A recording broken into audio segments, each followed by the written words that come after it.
ஓம் சக்தி. சக்தியில் அனைவருக்கும் என்னுடைய அன்பான வணக்கம். சக்தியிலே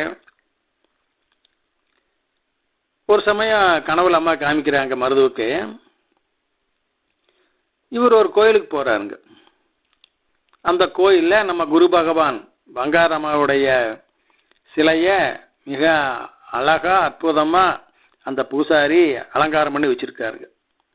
அலங்காரம் அவ்வளவு அற்புதமான அலங்காரம், பார்த்தவன் கையெடுத்துக்கும் போடணும் அந்த மாதிரி அலங்காரம். அப்புறம் அதுக்கு முன்னால ஏதோ ஒரு பயிர் அதை வேவிச்சு தாளிச்சு அதை அம்மாவுக்கு படையலா வச்சிருக்காரு அந்த பூசாரி.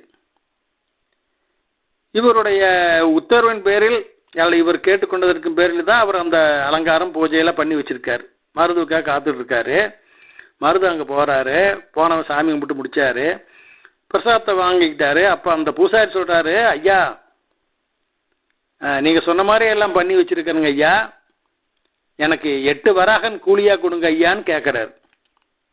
எவ்வளோங்க? 8 வராகன். இந்த வராகன் கணக்கு எப்போ இருந்ததுங்க?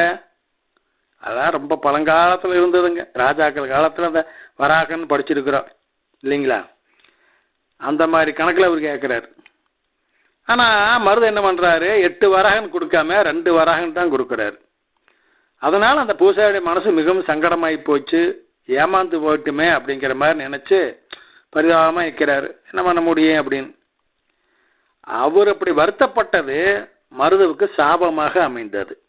ஆமாங்க, அம்மா சொல்லிக்கிறாங்க, நம்ம குலதெய்வத்து கோயிலுக்கே மற்ற கோயிலுக்கெல்லாம் போகும் பொழுது அங்குள்ள ஊழியர்கள் அவங்க மனம் குளிரும் மனம் நீங்கள் காணிக்க தரணும். இப்போ நிறையா கோயிலெல்லாம் ஊழியர்கள்லாம் நம்ம மனம் நோகும் அளவுக்கு நம்மகிட்ட பிடிங்கிறாங்க. அது வேறங்க. நியாயமாக அவங்களுக்கு கொடுக்க வேண்டியதை கொடுக்கணும். அதில் கஞ்சத்தனம் பண்ணக்கூடாது. நம்ம அடிக்கடியெல்லாம் வேறு கோயிலுக்கு போகிறதில்ல, எப்பாச்சும் தான் போகிறோம். ஆனால் முடிஞ்ச அளவுக்கு அவங்களுக்கு கொஞ்சம் தாராளமாக கொடுக்கலாம் சக்தியில். அது அந்த அளவுக்கு நமக்கு நன்மை செய்யும். இவர் 2 வராகன் மட்டும் கொடுத்ததுனால 8 வராகனுக்கு பதிலாக அவர் ரொம்ப வருத்தம் அடைஞ்சார். அது சாபமாக அமைந்தது. இப்போ அம்மா என்ன பண்ணுறாங்க, அந்த சாபத்தை பார்க்கணும், அதன் காரணமாக நீ கஷ்டப்படுற அப்படின்னு சொல்லி மருதை கூப்பிட்டு, இந்தாடா இந்த பணத்தை கொண்டு போய் அந்த பூசாரிகிட்ட கொடுத்து கணக்கு நேர் பண்ணு அப்படின்னு கொடுக்குறாங்க. அம்மா கொடுக்கும்போது அது 2000 ரூபா நோட்டு, 2000 நோட்டு தார்கள் ஒரு சிலதை கொடுக்குறாங்க. இவர் வாங்கி கொண்டு அந்த பூசாரிகிட்ட கொடுக்குறாரு. பூசாரி கையை நீட்டி வாங்கும் பொழுது அது வராகன் கணக்காக மாறிடுதுங்க. அந்த காலத்தில் இருக்கிற வராகன் நாணயமாக அது மாறுதுங்க.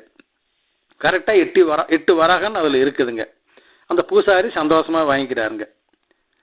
இப்படிங்க பல ஜென்மங்களுக்கு முன்னால் நடந்த ஒரு நிகழ்ச்சி, அதன் காரணமாக ஏற்பட்ட ஒரு பாதிப்பு, சாபம், அதை நீக்குவதற்காக நம்ம அம்மா எப்படியெல்லாம் பாருங்க நடவடிக்கை எடுத்து தொண்டனுக்காக அதை போக்குறாங்க. சக்தியில கருணை கடல் பங்கார தெய்வம். ஓம் சக்தி.